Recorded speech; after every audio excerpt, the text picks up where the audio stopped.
स्वागत है PTC news विस्तार दर्शकों का। मैं हरप्रीत सिंह खास पेशकश लैके एक बार फिर तो तुहाडे सामने हाज़र हाँ। अज असी एक खास पिंड दे विच आए हाँ और इस पिंड की हकीकत और इस पिंड के एक घर की हकीकत सुन के तुहाडे भी लू कंडे खड़े हो जाणगे। ये पंजाब के मालवे का एक खास पिंड है जिसका नाम है महराज।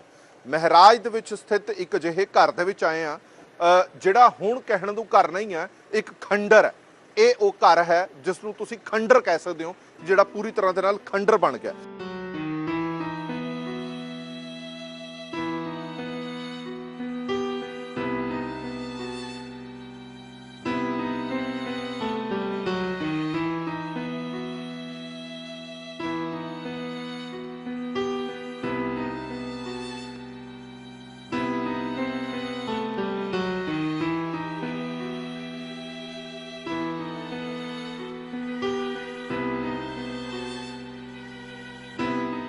जे इस घर का इतिहास तुहानूं जिस दिन जो दसांगे उदों तुहाडे भी लू कंडे खड़े हो जाणगे कि किवें हसदे वसदे घर उजाड़ दिते सरकारां ने। रूपी घर दिखा दिंदे आ।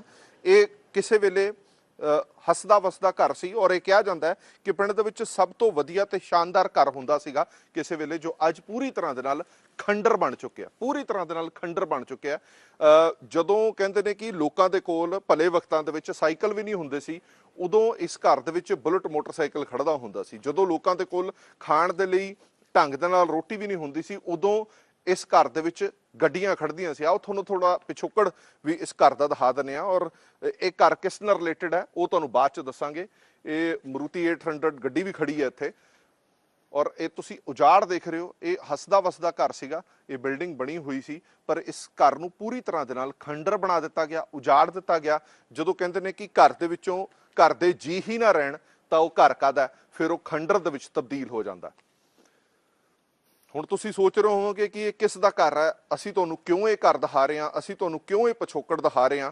हाल ही दे विच साका नीला तारा दी बरसी असीं मना रहे हां, 38ਵੀਂ बरसी मना रहे हां। काले दौर दे विचों पंजाब निकल रहा सीगा, माड़े वक्त दे विचों पंजाब निकल रहा सीगा। ये सबूत ने उस माड़े दौर दे, ये सबूत ने उस काले दौर दे कि किवें हसदे वसदे घर ने जिहड़े उस वेले दीयां सरकारां, उस वेले दे पुलिस दे प्रशासन ने उजाड़ के रख दिते। महराज पिंड दे विच ये हसदा वसदा घर सीगा, बहुत शानदार तरीके नाल बनिया होया घर सीगा, जिसनूं पूरी तरह दे नाल बर्बाद कर दिता गया, नेस्तो नाबूद कर दिता गया। ये घर किस दा? ये एक सवाल तुहाडे ज़हन दे विच जरूर खड़ा हो रहा होएगा। ये घर है कमलदीप कौर राजोआणा दा, जिहड़े संगरूर लोक सभा जिमनी चोण दे विच उम्मीदवार ने, श्रोमणी अकाली दल बसपा ते पंथक धिरां दे उम्मीदवार ने। यह हसदा वसदा घर उन्हां दा सीगा जो पूरी तरह दे नाल उजाड़ दिता गया। राजोआणा साहब दे नाल इस घर दा की लेना देना, की लिंक है, वह भी तुहानूं दसांगे। साडे नाल कमलदीप कौर राजोआणा जी भी मौजूद ने। वाहिगुरू जी का खालसा, वाहिगुरू जी की फतेह। थोड़ी जी जानकारी तुहानूं दस दईए कि इस घर दे विच आके इंटरव्यू करन दा मकसद की है, क्योंकि बहुत सारे लोगों को इतिहास नहीं पता सीगा। बहुत सारे लोगों को ये पता होना जरूरी है कि राजोआणा परिवार की की देन रही है, राजोआणा परिवार की की कुर्बानी रही है, कमलदीप कौर की की कुर्बानी रही है, यह समझना बड़ा जरूरी है। जदों वख-वख पंथक धिरां नूं, वख-वख नानक नाम लेवा सिखां नूं अपील की जाती है कि इस वार हथ मजबूत करो बंदी ਸਿੰਘਾਂ की रिहाई के लिए, तो यह तुहानूं पता होना चाहिए, यह तुहानूं समझ होनी चाहिए है कि क्यों ये इस तरह की अपील कर रहे हैं। ये पंथ नूं, कौम नूं, इस परिवार की की देना है, यह समझना बड़ा जरूरी है। इसे करके बंदी ਸਿੰਘਾਂ की रिहाई के लिए कल्ले एक दिन नहीं, सारे बंदी ਸਿੰਘਾਂ की रिहाई के लिए कहा जाता कि वध तो वध हथ मजबूत किए जाण तां जो बंदी ਸਿੰਘਾਂ की आवाज़ है लोक सभा तक पहुँच सके। पर उस तो पहला यह समझना बड़ा जरूरी है कि कमलदीप कौर दे नाल की वापरिया, किहड़े ਉਹ तशद्दद ਦੇ ਵਿੱਚੋਂ निकले, किवें राजोआणा साहब ਦੇ ਨਾਲ मुलाकात हुई, राजोआणा साहब बलवंत सिंह राजोआणा किवें इन्हां दे भरा बने। मैं सब तो पहले थोड़े तो जानना चाहना, जो असीं ये घर देख रहे हैं, मतलब इस घर की बनतर देख के लगता है कि किसी वेले एक घर बड़ा शानदार रहा होना, जिवें लेंटर पिया होया, चंगियां दीवारां बणीਆਂ होईयां ने, पर अज ये पूरी तरह खंडर किवें हो गया? बिल्कुल जी, हसदा बसदा घर सी साडा। ये साडे पूरा परिवार है, मम्मी डैडी साडे, ये बड़े भैन जी ਜਿਹੜੇ ਕਿ ਵਿਆਹੇ ਹੋਏ ਸੀ ਕੈਨੇਡਾ, ਵਿਆਹ ਕੀਤਾ ਸੀ ਇਹਨਾਂ ਦਾ। ਇਹ ਸਾਡੇ ਵੀਰ ਜੀ ਵੱਡੇ 18 ਸਾਲ ਦੇ ਸੀ ਜੀ। ਬਸ ਤੁਹਾਨੂੰ ਕੀ ਕਹੀਏ ਜੀ, ਜਦੋਂ 84 ਦਾ ਹੋਇਆ, ਅਸੀਂ ਤਾਂ ਇਹ ਕਹਿੰਦੇ ਹਾਂ 84 ਚ ਸ਼੍ਰੀ ਅਕਾਲ ਤਖਤ ਸਾਹਿਬ ਨੂੰ ਜਿਵੇਂ ਹੀ ਜ਼ਾਲਮਾਂ ਨੇ ਢਹਿ ਢੇਰੀ ਕੀਤਾ, ਸਾਡੇ ਰੂਹਾਨੀਅਤ ਦੇ ਕੇਂਦਰ ਤੇ ਹਮਲਾ ਕੀਤਾ, ਤਾਂ ਸਾਡੇ ਪਰਿਵਾਰਾਂ ਚੋਂ ਜਿਵੇਂ ਹਜ਼ਾਰਾਂ ਸਿੱਖ ਨੌਜਵਾਨਾਂ ਨੇ ਸ਼ਹਾਦਤਾਂ ਦਿੱਤੀਆਂ, ਉਹਦੇ ਨਾਲ ਸਾਡਾ ਪਰਿਵਾਰ ਵੀ ਸੀਗਾ ਜੀ। मतलब जिवें मैं तुहानूं ये कहना चाहूंगी इत्थे भी ਜਿਹੜੇ ਸ਼੍ਰੀ ਅਕਾਲ ਤਖਤ ਸਾਹਿਬ ਜੀ ਢਹਿ ਢੇਰੀ ਦਾ ਬਦਲਾ ਲੈਣ ਲਈ ਤੁਰੇ, ਵੀ ਕੱਲਾ ਅਕਾਲ ਤਖਤ ਨਹੀਂ, ਉਹਨਾਂ ਦੇ ਘਰਾਂ ਦਾ ਵੀ ਇਹ ਹਾਲ ਕਰਤਾ ਜੀ। ਇਹ ਇੱਥੇ ਇਸ ਘਰ ਦੇ ਵਿੱਚ ਤੁਹਾਡੇ ਮਦਰ, ਫਾਦਰ, ਸਿਸਟਰ ਤੇ ਬ੍ਰਦਰ ਰਹਿੰਦੇ ਸੀਗੇ।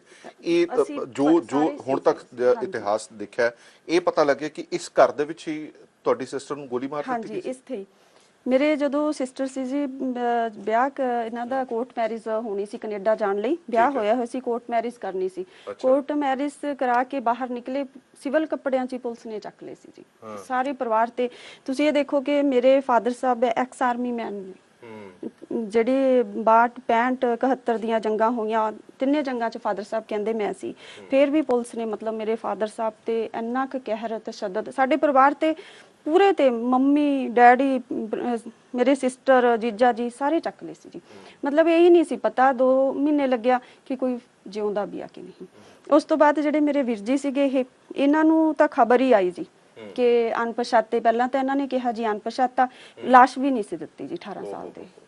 ਮਤਲਬ ਘਰੇ ਸਾਡੇ ਪੁਲਿਸ ਰਹਿੰਦੀ ਸੀ, ਭੋਗ ਤੱਕ ਨਹੀਂ ਪਾਉਣ ਦਿੱਤਾ ਜੀ। ਮਤਲਬ ਸਾਡੇ ਤਾਂ ਇਹ ਸੀ ਬ੍ਰਦਰ ਦਾ ਜੀ, ਪਿੰਡ ਦੇ ਲੋਕ ਸਾਡੇ ਸਾਥ ਦਿੰਦੇ ਸੀ, ਸਾਰਾ ਪਿੰਡ ਦੇ ਲੋਕ ਹੀ ਸਾਰਾ ਕੁਝ ਕਰਦੇ ਸੀ। ਵੀਰ ਜੀ ਦਾ, ਡੈਡੀ ਦੇ ਮਤਲਬ ਕੇਸਾਂ 'ਚ ਵੀ ਉਦੋਂ ਜਦੋਂ ਇੰਨਾ ਕੁਝ ਹੋਇਆ, ਜਿਹੜੇ ਮੇਰੇ ਗੋਲਡੀ ਵੀਰ ਜੀ ਆ, ਇਹ ਵੀਰ ਜੀ ਰਾਜੋਆਣਾ ਜੀ ਨੂੰ ਮਿਲੇ ਸੀ ਜੀ ਉਦੋਂ। ਉਸ ਤੋਂ ਪਹਿਲਾਂ ਮੈਂ ਤੁਹਾਡੀ ਸਿਸਟਰ ਬਾਰੇ ਜ਼ਰੂਰ ਸਮਝਣਾ ਚਾਹਨਾ। ਬੜੇ ਸਾਰੇ ਲੋਕਾਂ ਨੇ ਜਦੋਂ ਤੁਸੀਂ ਇਤਿਹਾਸ ਦੇ ਪੰਨੇ ਫਰੋਲੇ ਤਾਂ ਪਤਾ ਲੱਗੇ ਇਸ ਘਰ ਦੇ ਵਿੱਚ ਮੌਤ ਹੋਈ ਸੀ ਉਹਨਾਂ ਦੀ। ਇੱਥੇ ਪੁਲਿਸ ਗੋਲੀ ਮਾਰ ਗਈ ਸੀ ਜੀ, ਜਿੱਥੇ ਆਪਾਂ ਖੜੇ ਆ। ਤੁਹਾਡੀ ਸਿਸਟਰ? ਹਾਂਜੀ, ਇਹ ਮੇਰੇ ਡੈਡੀ ਜੀ ਦੀ ਉਦੋਂ ਕਹਿੰਦੇ ਕਿ ਜ਼ਮਾਨਤ ਹੋਣੀ ਆ। ਪਿੰਡ ਦੇ ਲੋਕ ਮੇਰੇ ਫਾਦਰ ਸਾਹਿਬ ਨੂੰ ਲੈਣ ਗਏ ਹੋਏ ਸੀ, ਪਿੰਡ ਦੇ ਸਾਰੇ ਕਹਿੰਦੇ ਕਿ ਅੱਜ ਤੁਸੀਂ ਘਰੇ ਆ ਜਾਓ, ਕਿ ਅਸੀਂ ਮਤਲਬ ਕਿ ਫਾਦਰ ਸਾਹਿਬ ਨੂੰ ਲੈ ਕੇ ਆਉਣਾਗਾ, ਚਲੋ ਘਰੇ ਹੋਵੋ। ਤੇ ਮੱਝਾਂ ਵੀ ਲੋਕਾਂ ਨੇ ਬੰਨ੍ਹਤੀਆਂ ਸੀ ਵੀ ਐ ਲੱਗੇ ਕਿ ਠੀਕ ਆ, ਚਲੋ ਹੁਣ ਵੀ ਪੁਲਿਸ ਸ਼ਾਇਦ ਨਹੀਂ ਤੰਗ ਕਰੂਗੀ, ਹੱਸਦਾ ਵਸਦਾ ਲੱਗੇ ਵੀ ਡੈਡੀ ਨੂੰ ਲੈ ਕੇ ਆਉਣਾਗਾ। 7, 7:15 ਦਾ ਟਾਈਮ ਸੀ ਜੀ, ਹਨੇਰਾ। ਮੇਰੇ ਮਦਰ ਉਧਰ ਬਹੁਤ ਦੂਰ ਆ, ਅੰਦਰ ਗਏ ਹੋਏ, ਤੇ ਜੇ ਮਦਰ ਹੁੰਦੇ ਉਹ ਵੀ ਮਾਰ ਜਾਂਦੇ। ਸਿਵਲ ਕੱਪੜਿਆਂ 'ਚ ਆਏ, ਇੱਥੇ ਖੜੇ ਸੀ ਮੇਰੇ ਸਿਸਟਰ, ਮੰਮੀ ਦੇ ਉਡੀਕ ਰਹੇ ਸੀਗੇ, ਤੇ ਗੋਲੀਆਂ ਮਾਰ ਗਏ ਜੀ। ਗੋਲੀਆਂ ਮਾਰ ਕੇ ਫਰਾਰ ਹੋ ਗਏ, ਤੇ ਬ੍ਰਦਰ ਦੀ ਲਾਸ਼ ਵੀ ਨਹੀਂ ਦਿੱਤੀ ਜੀ।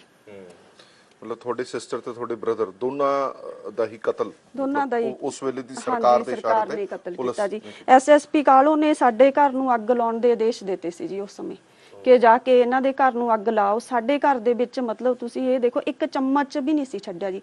ਸਾਡੇ ਘਰ ਦਾ ਸਾਰਾ ਸਮਾਨ ਪੁਲਿਸ ਚੱਕ ਕੇ ਲੈ ਗਈ ਸੀ। ਮਤਲਬ ਇੱਥੋਂ ਤੱਕ ਕਿ ਟਾਇਲਟ ਦੇ ਵਿੱਚ ਇੱਕ ਡੱਬਾ ਵੀ ਛੱਡਿਆ ਨਹੀਂ ਸੀ ਜੀ।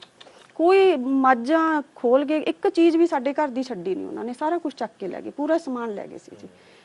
ਮਤਲਬ ਤੁਹਾਡੇ ਫਾਦਰ ਸਾਹਿਬ ਐਕਸ ਆਰਮੀ ਆਫੀਸਰ ਸੀ, ਉਸ ਮੁਲਕ ਦੇ ਲਈ ਇਹਨਾਂ ਨੇ ਜੰਗਾਂ ਲੜੀਆਂ, ਜਿਸ ਮੁਲਕ ਦੀ ਸਰਕਾਰ, ਜਿਸ ਮੁਲਕ ਦੀ ਪੁਲਿਸ, ਜਿਸ ਮੁਲਕ ਦੀ ਫੌਜ ਨਹੀਂ ਇਹਨਾਂ ਤੇ ਤਸ਼ੱਦਦ ਕੀਤਾ।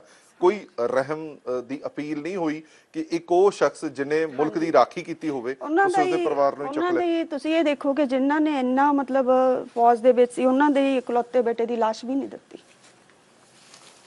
ਔਰ ਮੇਰੇ ਫਾਦਰ ਸਾਹਿਬ ਨੂੰ ਜੀ ਉਦੋਂ ਜ਼ਮਾਨਤ ਨਹੀਂ ਦਿੱਤੀ। ਮੇਰੇ ਭੈਣ ਜੀ ਦਾ ਸੰਸਕਾਰ ਹੋ ਗਿਆ ਸੀ, ਉਸ ਤੋਂ ਬਾਅਦ ਮੇਰੇ ਫਾਦਰ ਸਾਹਿਬ ਨੂੰ ਛੱਡਿਆ ਗਿਆ। ਸੰਸਕਾਰ 'ਚ ਵੀ ਮੇਰੇ ਭੈਣ ਜੀ ਦੇ ਫਾਦਰ ਸਾਹਿਬ ਨੂੰ ਸ਼ਾਮਲ ਨਹੀਂ ਹੋਣ ਦਿੱਤਾ ਜੀ। ਧੀ ਦੇ ਸੰਸਕਾਰ ਤੇ ਪਿਓ ਨਹੀਂ ਆ ਸਕਦਾ। ਮੇਰੇ ਫਾਦਰ ਸਾਹਿਬ ਨੇ ਆਪਣੇ ਦੋਨਾਂ ਬੱਚਿਆਂ ਦਾ ਸੰਸਕਾਰ ਨਹੀਂ ਕੀਤਾ ਜੀ। ਵੀਰ ਜੀ ਦੀ ਤਲਾਸ਼ ਹੀ ਨਹੀਂ ਸੀ ਮਿਲੀ।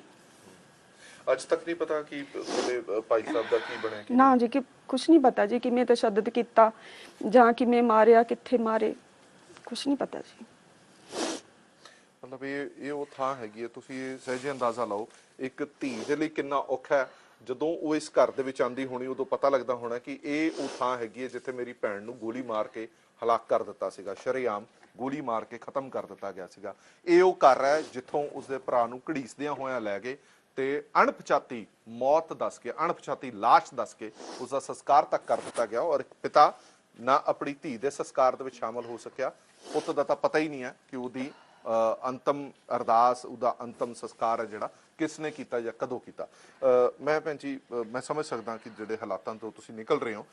ਬਲਵੰਤ ਸਿੰਘ ਰਾਜੋਆਣਾ ਸਾਹਿਬ ਦੇ ਨਾਲ ਤੁਹਾਡੀ ਅਟੈਚਮੈਂਟ ਕਿਵੇਂ ਹੋਈ? ਲੰਬੇ ਸਮੇਂ ਤੋਂ ਅਸੀਂ ਸਿਰਫ ਇਹੀ ਸੁਣਦੇ ਆ ਰਹੇ ਹਾਂ ਕਿ ਕਮਲਦੀਪ ਕੌਰ ਬਲਵੰਤ ਸਿੰਘ ਰਾਜੋਆਣਾ ਦੇ ਸਿਸਟਰ ਹੈ, ਤੁਸੀਂ ਉਹ ਮੁਲਾਕਾਤਾਂ ਕਰਦੇ ਰਹੇ ਹੋ। ਇਸ ਤੋਂ ਪਹਿਲਾਂ ਤੁਹਾਡੀ ਫੈਮਿਲੀ, ਮੰਮੀ ਡੈਡੀ ਵੀ ਮੈਨੂੰ ਲੱਗਦਾ ਕਿ ਉਹ ਮੁਲਾਕਾਤਾਂ ਕਰਦੇ ਰਹੇ। ਥੋੜਾ ਸਮਝਾਓ ਬਲਵੰਤ ਸਿੰਘ ਰਾਜੋਆਣਾ ਜੀ। ਗੋਲਡੀ ਜਿਹੜੇ ਮੇਰੇ ਵੀਰ ਜੀ ਸੀਗੇ ਵੱਡੇ, ਇਹ ਵੀਰ ਜੀ ਇਹਨਾਂ ਨੂੰ ਮਿਲੇ ਸੀਗੇ, ਤੇ ਇਹਨਾਂ ਤੋਂ ਬਾਅਦ ਵੀਰ ਜੀ ਮਤਲਬ ਕਿ ਮੰਮੀ ਡੈਡੀ ਕੋਲੇ ਆਉਣ ਲੱਗ ਗਏ ਸੀਗੇ, ਸਾਡੇ ਕੋਲੇ ਪਹਿਲਾਂ ਹੀ। ਗੋਲਡੀ ਵੀਰ ਜੀ ਜਿਉਂਦੇ ਸੀ ਹਲੇ, ਤੇ ਗੋਲਡੀ ਵੀਰ ਜੀ ਦੇ ਜਾਣ ਤੋਂ ਬਾਅਦ ਮੰਮੀ ਡੈਡੀ ਨੇ ਵੀਰ ਜੀ ਨੂੰ ਆਪਦਾ ਬੇਟਾ ਬਣਾ ਲਿਆ ਸੀ ਜੀ, ਬਲਵੰਤ ਸਿੰਘ ਰਾਜੂ ਕਾਨੂੰਨੀ ਤੌਰ ਤੇ। ਹਾਂਜੀ। ਤੇ ਜਦੋਂ ਮਤਲਬ ਕਿ ਜਿਸ ਦਿਨ ਬੇਅੰਤ ਸਿੰਘ ਕਾਂਡ ਹੁੰਦਾ ਜੀ, ਉਸ ਦਿਨ 31 ਅਗਸਤ ਨੂੰ ਵੀਰ ਜੀ ਇਸੇ ਘਰ ਚ ਆਉਂਦੇ ਆ ਜੀ ਵਾਪਸ। ਅੱਛਾ। ਹਾਂਜੀ, ਰਾਤ ਨੂੰ ਇਸੇ ਘਰ ਚ ਵਾਪਸ ਆਉਂਦੇ ਆ। ਬੇਅੰਤ ਕੇਸ ਦੇ ਵਿੱਚ ਵੀ ਸਾਨੂੰ ਸਾਰੇ ਪਰਿਵਾਰ ਨੂੰ, ਮੰਮੀ ਡੈਡੀ ਮੈਂ ਹੀ ਬਚੇ ਸੀ ਅਸੀਂ, ਵੀਰ ਜੀ ਕੇਸ ਚ ਆ ਗਏ ਤੇ ਸਾਡੇ ਤਿੰਨਾਂ ਤੇ ਮਤਲਬ ਮੇਰੇ ਡੈਡੀ ਤੇ ਅੰਤਾਂ ਦਾ ਤਸ਼ੱਦਦ ਹੋਇਆ ਜੀ ਉਸ ਦਿਨ। ਤੁਸੀਂ ਇਹ ਨਹੀਂ ਦੇਖਿਆ ਕਿਸੇ ਨੇ ਪੁੱਛਿਆ ਕਿ ਵੀ ਇਹ ਆਰਮੀ ਮੈਨ ਆ ਜਾਂ ਕੌਣ ਆ, ਮਤਲਬ ਉਹ ਤਸ਼ੱਦਦ ਮੇਰੇ ਫਾਦਰ ਸਾਹਿਬ ਤੇ ਕੀਤਾ ਕਿ ਮੇਰੇ ਫਾਦਰ ਸਾਹਿਬ ਨੇ ਉਹਨਾਂ ਨੂੰ ਇਹ ਕਿਹਾ ਸੀ ਮੈਨੂੰ ਗੋਲੀ ਮਾਰ ਦਿਓ। ਮਤਲਬ ਪਹਿਲਾਂ ਆਪਣਾ ਧੀ ਪੁੱਤ ਗਵਾ ਲਿਆ, ਉਸ ਤੋਂ ਬਾਅਦ ਵੀ ਟਲੇ ਨਹੀਂ, ਉਸ ਤੋਂ ਬਾਅਦ ਵੀ ਤਸ਼ੱਦਦ ਉਹਨਾਂ ਤੇ ਹੁੰਦਾ। ਬਹੁਤ, ਸਭ ਤੋਂ ਵੱਧ ਤਸ਼ੱਦਦ ਮੇਰੇ ਫਾਦਰ ਸਾਹਿਬ ਨੇ ਸਹਿਨ ਕੀਤਾ ਜੀ, ਬਾਰ-ਬਾਰ ਕੀਤਾ, ਬਾਰ-ਬਾਰ ਪੁਲਿਸ ਨੇ ਇੰਟਰੋਗੇਟ ਕੀਤਾ ਮੇਰੇ ਫਾਦਰ ਸਾਹਿਬ ਨੂੰ। ਨਹੀਂ, ਪਰ ਤੁਸੀਂ ਕਿਤੇ ਪੁਲਿਸ ਦੇ ਸਾਹਮਣੇ ਇਹ ਜ਼ਿਕਰ ਨਹੀਂ ਕੀਤਾ ਜਾਂ ਸੀਬੀਆਈ ਕੋਰਟ ਦੇ ਵਿੱਚ ਜ਼ਿਕਰ ਨਹੀਂ ਕੀਤਾ ਕਿ ਤੁਹਾਡਾ ਰਾਜੋਆਣਾ ਸਾਹਿਬ ਦੇ ਨਾਲ ਬੜੇ ਸਾਰੇ ਲੋਕ ਕਹਿੰਦੇ ਨੇ ਕਿ ਖੂਨ ਦਾ ਰਿਸ਼ਤਾ ਨਹੀਂ ਹੈ, ਪਰ ਮੈਨੂੰ ਤਾਂ ਲੱਗਦਾ ਰਿਸ਼ਤਾ ਖੂਨ ਤੋਂ ਵੀ ਵੱਧ ਹੈ। ਜੇ ਕਿਸੇ ਕਰਕੇ ਇੱਕ ਸ਼ਖਸ ਤਸ਼ੱਦਦ ਸਹਿਣ ਕਰ ਰਿਹਾ, ਕਿਸੇ ਕਰਕੇ ਤਸ਼ੱਦਦ ਦੀਆਂ ਸਾਰੀਆਂ ਇੰਤਹਾ ਪਾਰ ਹੋ ਰਹੀਆਂ, ਤੇ ਫਿਰ ਤਾਂ ਮੈਨੂੰ ਲੱਗਦਾ ਕਿ ਇਹ ਤਾਂ ਉਸ ਤੋਂ ਵੀ ਵੱਧ ਹੈ। ਨਹੀਂ, ਸੀਬੀਆਈ ਨੇ ਕੇਸ ਚ ਮੰਮੀ ਡੈਡੀ ਨੂੰ ਮੰਮੀ ਡੈਡੀ ਤੇ ਮੈਨੂੰ ਸਿਸਟਰ ਹੀ ਲਿਖਿਆ ਹੋਇਆ ਜੀ। ਅੱਛਾ, ਰਾਜੋਆਣਾ ਸਾਹਿਬ। ਹਾਂਜੀ, ਕੇਸ ਜਿਹੜਾ ਅੱਗੇ ਤੋਰਿਆ ਸੀ ਮੰਮੀ ਡੈਡੀ ਨੂੰ ਮੰਮੀ ਡੈਡੀ, ਮੈਨੂੰ ਸਿਸਟਰ ਲਿਖਿਆ ਹੋਇਆ। ਜਦੋਂ ਹੁਣ ਫਾਦਰ ਸਾਹਿਬ ਦੀ ਪਿੱਛੇ 22 ਜਨਵਰੀ ਨੂੰ ਡੈਥ ਹੋਈ ਆ, ਉਸ ਤੋਂ ਵੀ ਵੱਡੀ ਗੱਲ ਇਹ ਆ ਜੀ, 21 ਜਨਵਰੀ ਨੂੰ ਮੇਰੇ ਭੈਣ ਜੀ ਤੇ 21 ਜਨਵਰੀ ਨੂੰ ਮੇਰੇ ਫਾਦਰ ਸਾਹਿਬ ਦਾ ਦਿਲ ਰੁਕ ਗਿਆ ਸੀ ਜੀ। ਮੈਂ ਆਪਣੇ ਫਾਦਰ ਸਾਹਿਬ ਨੂੰ ਇਹ ਕਿਹਾ ਸੀ, ਮੈਂ ਕਿਹਾ ਮੈਂ ਫਾਦਰ ਸਾਹਿਬ ਇਹ ਸਦਮਾ ਮੈਥੋਂ ਬਰਦਾਸ਼ਤ ਨਹੀਂ ਹੋਣਾ ਕਿ 21 ਨੂੰ ਮੇਰੀ ਭੈਣ ਤੇ 21 ਨੂੰ ਮੇਰੇ ਫਾਦਰ ਸਾਹਿਬ। ਫਿਰ ਮਤਲਬ ਕੰਨਾਂ 'ਚ ਬਹੁਤ ਆਵਾਜ਼ਾਂ ਮਾਰੀਆਂ, ਪਰਮਾਤਮਾ 22 ਜਨਵਰੀ ਨੂੰ ਮੇਰੇ ਫਾਦਰ ਸਾਹਿਬ ਨਹੀਂ ਰਹੇ। ਤੇ ਇਸੇ ਕਰਕੇ ਹਾਈ ਕੋਰਟ ਤੋਂ 1 ਘੰਟੇ ਦੀ ਸਿਰਫ ਵੀਰ ਜੀ ਨੂੰ ਪੈਰੋਲ ਮਿਲੀ, ਉਹ ਵੀ ਜਿਹੜੇ ਕਾਗਜ਼ ਸੀਗੇ ਡੈਡੀ ਦੇ ਅਡਾਪਸ਼ਨ ਦੇ, ਸੀਬੀਆਈ ਨੇ ਜਿਹੜਾ ਕੇਸ ਮੰਮੀ ਡੈਡੀ ਕਰਕੇ ਉਹ ਅਦਾਲਤ ਦੇ ਵਿੱਚ ਦਿੱਤਾ ਸੀ, ਉਹਦੇ ਕਰਕੇ। ਉਹ ਮੈਨੂੰ ਲੱਗਦਾ ਕਿ ਸ਼ਾਇਦ ਹੀ ਰਾਜੋਆਣਾ ਸਾਹਿਬ ਕਦੇ ਬਾਹਰ ਆਏ ਹੋਣ ਪੈਰੋਲ ਤੇ, ਸਿਰਫ 1 ਘੰਟੇ ਲਈ ਅੰਤਮ ਅਰਦਾਸ ਤੇ ਆਏ ਸੀਗੇ। 1 ਘੰਟੇ ਲਈ ਆਏ ਸੀ। ਇੱਕ ਤੁਹਾਡਾ ਹੁਣ ਚਲੋ ਮੌਜੂਦਾ ਸਥਿਤੀ ਤੇ ਵੀ ਆਪਾਂ ਗੱਲ ਕਰ ਲੈਂਦੇ ਆ। ਪਹਿਲਾਂ ਤਾਂ ਇਹ ਵੀ ਸਮਝ ਦੇ ਵਿੱਚ ਆਇਆ ਸੀ ਕਿ ਤੁਸੀਂ ਰਾਜ਼ੀ ਨਹੀਂ ਹੋ ਰਹੇ ਸੀਗੇ ਲੋਕ ਸਭਾ ਜ਼ਿਮਨੀ ਚੋਣ ਦੇ ਲਈ, ਸੰਗਰੂਰ ਜ਼ਿਮਨੀ ਚੋਣ ਦੇ ਲਈ, ਬਾਰ-ਬਾਰ ਪੰਥਕ ਧਿਰਾਂ ਨੇ, ਪੰਥਕ ਆਗੂਆਂ ਨੇ ਤੁਹਾਨੂੰ ਅਪੀਲ ਕੀਤੀ। ਉਹਦਾ ਕਾਰਨ ਕੀ ਸੀ? ਰਿਫਿਊਜ਼ ਕਿਉਂ ਕਰ ਰਹੇ ਸੀ ਤੁਸੀਂ ਕਿਉਂ ਨਹੀਂ ਚੋਣ ਲੜਨਾ ਚਾਹੁੰਦੇ ਸੀ? ਮੈਂ ਮਤਲਬ ਆਜ਼ਾਦ ਤੌਰ ਤੇ ਸਮਰੱਥ ਨਹੀਂ ਸੀ ਜੀ, ਅਸੀਂ ਇੱਕ ਮਤਲਬ ਕਿ ਆਜ਼ਾਦ ਤੌਰ ਤੇ ਚੋਣਾਂ ਲੜ ਸਕੀਏ, ਇਹਦੇ ਸਮਰੱਥ ਸਾਡਾ ਪਰਿਵਾਰ, ਮਤਲਬ ਕੋਈ ਵੀ ਬੰਦੀ ਸਿੰਘਾਂ ਦੇ ਪਰਿਵਾਰ ਹੈ ਨਹੀਂ। ਮੈਂ ਤਾਂ ਇਹ ਕਹੂੰਗੀ ਇਕੱਲੇ ਵੀਰ ਜੀ ਰਾਜੋਆਣਾ ਨਹੀਂ ਜੀ, ਬਾਕੀ ਵੀ ਬੰਦੀ ਇਹੋ ਜਿਹੇ ਪਰਿਵਾਰ ਨੇ ਜਿਨ੍ਹਾਂ ਦੇ ਮਤਲਬ ਮਦਰ ਫਾਦਰ ਪਿੱਛੋਂ ਨਹੀਂ ਰਹੇ। ਮਦਰ ਫਾਦਰ ਹੁਣ ਉਡੀਕਦੇ ਹੀ ਚਲੇ ਗਏ। ਇਸ ਕਰਕੇ ਤੁਸੀਂ ਕਿਹਾ ਕਿ ਕੋਈ ਪਾਰਟੀ ਵੱਲੋਂ ਹੋਵੇ ਤਾਂ ਤੁਸੀਂ ਖੜੇ ਹੋ ਸਕਦੇ। ਹਾਂਜੀ। ਅੱਛਾ, ਤੁਹਾਨੂੰ ਕਮਲਦੀਪ ਕੌਰ ਜੀ ਇਹ ਕਿਉਂ ਲੱਗਦਾ ਹੈ ਕਿ ਬੰਦੀ ਸਿੰਘਾਂ ਦੀ ਰਿਹਾਈ ਦੇ ਲਈ ਲੋਕ ਸਭਾ ਦੇ ਵਿੱਚ ਪਹੁੰਚਣ ਦਾ ਹੀ ਰਾਹ ਸਭ ਤੋਂ ਸੁਖਾਲਾ ਹੈਗਾ, ਜਾਂ ਤੁਹਾਨੂੰ ਕਿਉਂ ਲੱਗਦਾ ਹੈ ਕਿ ਜੇ ਤੁਸੀਂ ਇਹ ਇਲੈਕਸ਼ਨ ਜਿੱਤ ਜਾਂਦੇ ਹੋ ਤਾਂ ਜਿੰਨੇ ਵੀ ਬੰਦੀ ਸਿੰਘ ਨੇ ਉਹਨਾਂ ਦੀ ਰਿਹਾਈ ਹੈ ਜਿਹੜੀ ਉਹ ਪੋਸੀਬਲ ਹੋ ਸਕਦੀ ਹੈ? ਸਭ ਤੋਂ ਪਹਿਲਾਂ ਤਾਂ ਅਸੀਂ ਜੋ ਮਹਿਸੂਸ ਕਰਦੇ ਹਾਂ ਉਹ ਇਹ ਆ ਜੀ ਕਿ ਜਿਨ੍ਹਾਂ ਨੇ ਵੀ ਸਾਡੇ ਸ਼੍ਰੀ ਅਕਾਲ ਤਖਤ ਸਾਹਿਬ ਜੀ ਤੇ ਹਮਲਾ ਕੀਤਾ, ਜਿਹੜੇ ਵੀ ਮਤਲਬ ਪਰਿਵਾਰਾਂ ਨੇ ਉਸ ਹਮਲੇ ਦੇ ਵਿਰੋਧ 'ਚ ਆਪਦਾ ਯੋਗਦਾਨ ਪਾਇਆ, ਕੌਮ ਦੇ ਸੰਘਰਸ਼ 'ਚ ਖੜੇ, ਉਹ ਪਰਿਵਾਰਾਂ ਦਾ ਵੀ ਢਹਿ ਢੇਰੀ ਕੀਤਾ ਗਿਆ ਜੀ। ਤੇ ਅਸੀਂ ਇਹ ਕਹਿੰਦੇ ਹਾਂ ਕਿ ਉਹ ਪਰਿਵਾਰਾਂ 'ਚੋਂ, ਬੰਦੀ ਸਿੱਖ ਪਰਿਵਾਰਾਂ 'ਚੋਂ ਜੇਕਰ ਜਾਂਦਾ ਪਾਰਲੀਮੈਂਟ ਦੇ ਵਿੱਚ ਤਾਂ ਇਸ ਮਤਲਬ ਦਿੱਲੀ ਨੂੰ ਇੱਕ ਬਹੁਤ ਵੱਡਾ ਸੁਨੇਹਾ ਹੋਏਗਾ, ਮੈਸੇਜ ਆਏਗਾ, ਬਹੁਤ ਵੱਡਾ ਮੈਸੇਜ ਆਏਗਾ ਕਿ ਉਹ ਪਰਿਵਾਰ ਜਿਹੜੇ ਕਿ ਕਾਂਗਰਸ ਦੀ ਜ਼ਾਲਮ ਸਰਕਾਰ ਨੇ ਢਹਿ ਢੇਰੀ ਕਰਤੇ, ਮਾਰਤੇ, ਜਦ ਉਹ ਪਰਿਵਾਰ ਉੱਥੇ ਇੱਕ ਮੈਸੇਜ ਲੈ ਕੇ ਜਾਣਗੇ ਤਾਂ ਉਹ ਫਿਰ ਇੱਕ ਅਲੱਗ ਇਤਿਹਾਸ ਹੋਏਗਾ। ਠੀਕ ਹੈ, ਤੁਸੀਂ ਇੱਥੇ ਰਿਓ। ਮੈਂ ਇੱਕ ਵਾਰ ਦਰਸ਼ਕਾਂ ਨੂੰ ਉਹ ਘਰ ਦੇ ਦ੍ਰਿਸ਼ ਜ਼ਰੂਰ ਦਿਖਾਉਣਾ ਚਾਹੁੰਦਾ ਕਿ ਜਿਵੇਂ ਕਮਲਦੀਪ ਕੌਰ ਹੋਰਾਂ ਨੇ ਕਿਹਾ ਕਿ ਇਹ ਹੱਸਦਾ ਵਸਦਾ ਘਰ ਸੀ, ਸਾਰੇ ਪਿੰਡ ਦੇ ਵਿੱਚ ਸਭ ਤੋਂ ਵੱਡਾ, ਸਭ ਤੋਂ ਸ਼ਾਨਦਾਰ ਘਰ ਸੀਗਾ, ਔਰ ਇੱਥੇ ਤੱਕ ਵੀ ਕਿਹਾ ਗਿਆ ਕਿ ਲੈਂਟਰ ਪਾਉਣ ਦੀ ਜਿਹੜੀ ਗੱਲ ਸੀਗੀ ਉਹ ਵੀ ਪਹਿਲੀ ਤੌਰ ਤੇ ਇਸੇ ਘਰ ਦੇ ਵਿੱਚ ਨਜ਼ਰ ਆਈ ਸੀ। ਪਰ ਅੱਜ ਇਹ ਘਰ ਇੱਕ ਖੰਡਰ ਦਾ ਰੂਪ ਧਾਰਨ ਕਰ ਚੁੱਕਾ ਹੈ। ਖੰਡਰ ਕਿਉਂ ਹੈ? ਕਿਉਂਕਿ ਘਰ ਸਿਰਫ ਜੀਆਂ ਨਾਲ ਵਸਦੇ ਨੇ, ਜੇ ਘਰ ਦੇ ਜੀ ਹੀ ਨਾ ਰਹਿਣ ਤਾਂ ਉਹ ਘਰ ਨਹੀਂ ਹੁੰਦਾ, ਉਹ ਖੰਡਰ ਹੋ ਜਾਂਦਾ। ਜਿਵੇਂ ਕਮਲਦੀਪ ਕੌਰ ਹੋਰਾਂ ਨੇ ਦੱਸਿਆ ਕਿ ਕਿਵੇਂ ਉਹਨਾਂ ਦੇ ਫਾਦਰ ਸਾਹਿਬ ਨੂੰ ਇੰਨਾ ਤਸ਼ੱਦਦ ਕੀਤਾ ਗਿਆ ਉਹਨਾਂ ਤੇ, ਔਰ ਫਾਦਰ ਸਾਹਿਬ ਨੂੰ ਆਪਣੀ ਨਾ ਧੀ ਨਾ ਪੁੱਤ ਦਾ ਸੰਸਕਾਰ ਨਸੀਬ ਹੋਇਆ। ਸ਼ਾਇਦ ਹੀ ਦੁਨੀਆ ਦੇ ਵਿੱਚ ਸਭ ਤੋਂ ਕਿਹਾ ਜਾਂਦਾ ਹੈ ਕਿ ਬਦਨਸੀਬ ਸ਼ਖਸ ਉਹ ਹੁੰਦਾ ਜਿਹੜਾ ਆਪਣਿਆਂ ਦੀਆਂ ਅੰਤਮ ਅਰਦਾਸ, ਆਪਣੀਆਂ ਦੀਆਂ ਅੰਤਮ ਰਸਮਾਂ ਵੀ ਪੂਰੀਆਂ ਨਹੀਂ ਕਰ ਪਾਉਂਦਾ। ਕਮਲਦੀਪ ਕੌਰ ਰਾਜੋਆਣਾ ਨੇ ਜਿਹੜੇ ਉਹ ਸਾਨੂੰ ਦੱਸ ਰਹੇ ਸੀਗੇ ਸਾਰੀ ਗੱਲ। ਇੱਕ ਵਾਰ ਫਿਰ ਤੋਂ ਤੁਹਾਨੂੰ ਇਹ ਦ੍ਰਿਸ਼ ਦਿਖਾ ਦਿੰਦੇ ਆ। ਕਮਲਦੀਪ ਕੌਰ ਜੀ, ਫਿਰ ਇਸ ਘਰ ਨੂੰ ਬੰਦ ਕਿਉਂ ਕਰ ਦਿੱਤਾ ਗਿਆ? ਦੁਬਾਰਾ ਇਹਨੂੰ ਖੋਲਿਆ ਕਿਉਂ ਨਹੀਂ ਗਿਆ? ਅੱਜ ਬੜੇ ਘਰ ਦੇ ਹਾਲਾਤ ਦੇਖਣ ਤੋਂ ਬਾਅਦ ਲੱਗਦਾ ਹੈ ਕਿ ਇਹ ਅੱਜ ਹੀ ਖੁੱਲਿਆ ਬੜੇ ਸਮੇਂ ਬਾਅਦ। ਅਸੀਂ ਜੀ ਮਾਤਾ ਜੀ ਦਾ ਜਦੋਂ ਸਵਰਗਵਾਸ ਹੋ ਗਿਆ ਉਸ ਤੋਂ ਬਾਅਦ ਇੱਕ ਫੈਸਲਾ ਕਰ ਲਿਆ ਸੀ, ਕਿਉਂਕਿ ਮੇਰੇ ਛੇਵੇਂ ਪਾਤਸ਼ਾਹ ਦਾ ਤੁਸੀਂ ਦੇਖਿਆ ਸਾਡੇ ਗੁਰਦੁਆਰਾ ਇੱਥੇ ਮੁਗਲਾਂ ਦੇ ਨਾਲ ਛੇਵੇਂ ਪਾਤਸ਼ਾਹ ਨੇ ਜੰਗ ਕੀਤੀ ਸੀ। ਮੇਰੇ ਮਾਤਾ ਜੀ ਨੇ ਇੱਥੇ ਅਖੰਡ ਪਾਠ ਸੁਖਿਆ ਸੀ ਜੀ ਕਿ ਵੀਰ ਜੀ ਰਿਹਾ ਹੁੰਦੇ ਨੇ, ਘਰੇ ਆਉਂਦੇ ਨੇ ਤਾਂ ਅਸੀਂ ਅਖੰਡ ਪਾਠ ਕਰਵਾਵਾਂਗੇ। ਤੇ ਸਾਡੇ ਘਰੇ ਜੀ ਜਦੋਂ ਇੱਥੇ ਇਸ ਕਮਰੇ 'ਚ ਗੁਰੂ ਗ੍ਰੰਥ ਸਾਹਿਬ ਜੀ ਦਾ ਪ੍ਰਕਾਸ਼ ਸੀਗਾ ਜੀ, ਤੇ ਜਦੋਂ ਮਦਰ ਫਿਰ ਅਸੀਂ ਇੱਕੋ ਹੀ ਫੈਸਲਾ ਕੀਤਾ ਸਾਰੇ ਪਰਿਵਾਰ ਨੇ, ਡੈਡੀ ਨੇ, ਕਿ ਅਸੀਂ ਉਹਨਾਂ ਚਿਰ ਇਸ ਘਰੇ ਨਹੀਂ ਆਉਣਾ ਜੀ ਜਿੰਨਾ ਚਿਰ ਵੀਰ ਜੀ ਨਹੀਂ ਆਉਂਦੇ। ਅਸੀਂ ਇਹ ਸੀਗਾ ਕਿ ਜਿੱਦਣ ਵੀਰ ਜੀ ਆਉਣਗੇ ਉਦੋਂ ਇਹ ਘਰ ਖੋਲਾਂਗੇ ਜੀ, ਕਿਉਂਕਿ ਵੀਰ ਜੀ ਦਾ ਮਨ ਆ ਕਿ ਇੱਥੇ ਭਾਈ ਕੌਮੀ ਸ਼ਹੀਦ ਭਾਈ ਦਿਲਾਵਰ ਸਿੰਘ ਵੀ ਆਉਂਦੇ ਸੀ ਜੀ। ਅੱਛਾ। ਹਾਂਜੀ, ਇਸ ਘਰ ਦੇ ਵਿੱਚ ਬਹੁਤ ਸਾਰੇ ਵੱਡੇ ਵੱਡੇ ਮਹਾਨ ਸ਼ਹੀਦਾਂ ਦੇ ਪੈਰ ਪਏ ਹੋਏ। ਜਦੋਂ ਜਿਹੜੇ ਰਾਜੋਆਣਾ ਸਾਹਿਬ ਇੱਥੇ ਆਉਂਦੇ ਸੀ ਉਦੋਂ ਗੱਲਾਂ ਹੁੰਦੀਆਂ ਸੀਗੀਆਂ, ਤੁਸੀਂ ਫੈਮਿਲੀ ਦਾ ਹਿੱਸਾ ਸੀਗੇ, ਉਦੋਂ ਕੀ ਉਹਨਾਂ ਦੇ ਮਨ ਦੇ ਵਿੱਚ ਟੀਸ ਸੀਗੀ, ਕੀ ਚੀਜ਼ ਸੀ ਉਹਨਾਂ ਦੇ ਮਨ ਦੇ ਵਿੱਚ? ਕਿਉਂਕਿ ਇੰਨਾ ਵੱਡਾ ਕਦਮ ਚੁੱਕਣਾ, ਉਸ ਦੇ ਲਈ ਤੁਹਾਡੇ ਅੰਦਰ ਉਹ ਹਿੰਮਤ ਹੋਣੀ ਚਾਹੀਦੀ, ਉਹ ਦਲੇਰੀ ਹੋਣੀ ਚਾਹੀਦੀ ਹੈ ਕਿ ਇੱਕ ਮੁੱਖ ਮੰਤਰੀ ਦੇ ਲਈ ਤੁਸੀਂ ਐਡਾ ਵੱਡਾ ਟਾਰਗੇਟ ਕਰਕੇ ਚੱਲ ਰਹੇ ਹੋ। ਉਹ ਕਿਹੜੀ ਐਸੀ ਟੀਸ ਸੀ ਜਿਨ੍ਹਾਂ ਨੇ ਉਹਨਾਂ ਨੂੰ ਮਜਬੂਰ ਕਰ ਦਿੱਤਾ? ਆਹੀ ਟੀਸ ਸੀ ਜੀ ਵੀਰ ਜੀ, ਇਸ ਘਰ ਚੋਂ ਇਸ ਜਿਹੜੀ ਚੁੱਪ ਪਸਰੀ ਹੋਈ ਸੀ ਜੀ ਮੇਰੇ ਮੰਮੀ ਡੈਡੀ ਦੇ ਅੰਦਰ, ਜੋ ਦੁੱਖ ਸੀਗਾ ਇਹਨਾਂ ਦਾ, ਇਹਦੇ ਇਸ ਪਰਿਵਾਰ ਚੋਂ ਵੀਰ ਜੀ ਪੂਰੀ ਕੌਮ ਦੇ ਦੁੱਖ ਨੂੰ ਦੇਖਦੇ ਸੀ। ਇਹੀ ਦੁੱਖ ਸੀਗਾ ਜਿਹਦੇ ਚ ਉਹਨਾਂ ਨੇ ਇਸ ਪਰਿਵਾਰ ਚੋਂ, ਇਸ ਘਰ ਚੋਂ ਪੂਰੀ ਕੌਮ ਦੇ ਦਰਦ ਨੂੰ ਦੇਖਿਆ ਤੇ ਕੌਮ ਦੇ ਦਰਦ ਨੂੰ ਮਹਿਸੂਸ ਕਰਕੇ ਵੀਰ ਜੀ ਨੇ ਇਹ ਕਦਮ ਚੱਕਿਆ ਸੀ।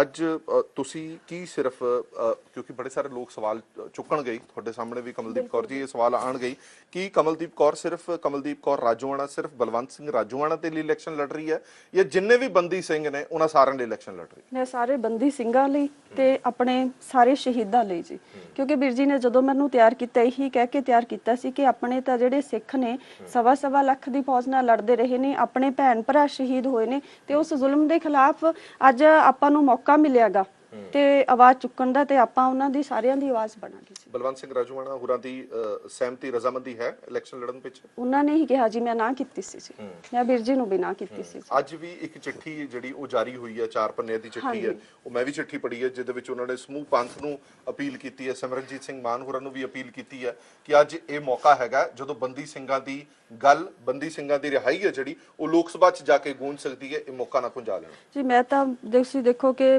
ਮਾਨ ਸਾਹਿਬ ਨੂੰ ਵੀ ਅਸੀਂ ਤਾਂ ਇਸ ਬੇਨਤੀ ਕਰਦੇ ਆ ਵੀ ਇਹ ਘਰ ਦੀ, ਅਸੀਂ ਹੋਈ ਨਹੀਂ, ਤੁਸੀਂ ਦੇਖੋ ਇਹ ਘਰ ਦੀਆਂ ਕੰਧਾਂ ਵੀ ਤੁਹਾਨੂੰ ਅਰਜ਼ ਕਰ ਰਹੀਆਂ ਨੇ ਮਾਨ ਸਾਹਿਬ ਕਿ ਸਾਡੇ ਨਾਲ ਆ ਕੇ ਖੜੋ, ਤੁਸੀਂ ਬਜ਼ੁਰਗ ਹੋ, ਮੈਂ ਤਾਂ ਧੀ ਆ ਤੁਹਾਡੀ, ਤੇ ਸਾਡੇ ਪਰਿਵਾਰਾਂ ਦਾ ਹਾਲ ਦੇਖ ਲਓ ਮਾਨ ਸਾਹਿਬ ਕਿ ਇਹ ਜਿਹੜੇ ਉਜੜੇ ਹੋਏ ਘਰ ਨੇ, ਕੰਧਾਂ ਨੇ, ਵੀਰ ਜੀ ਉਹਨਾਂ ਨੂੰ ਬੁਲਾ ਰਹੀਆਂ ਨੇ, ਉਡੀਕ ਕਰ ਰਹੀਆਂ ਨੇ ਅੱਜ ਵੀ, ਤੇ ਮਾਨ ਸਾਹਿਬ ਇਸ ਪੰਥ ਦੇ ਨਾਲ ਸਾਰੇ ਨਾਲ ਖੜੇ ਹੋਣ ਆ ਕੇ। ਬਿਲਕੁਲ।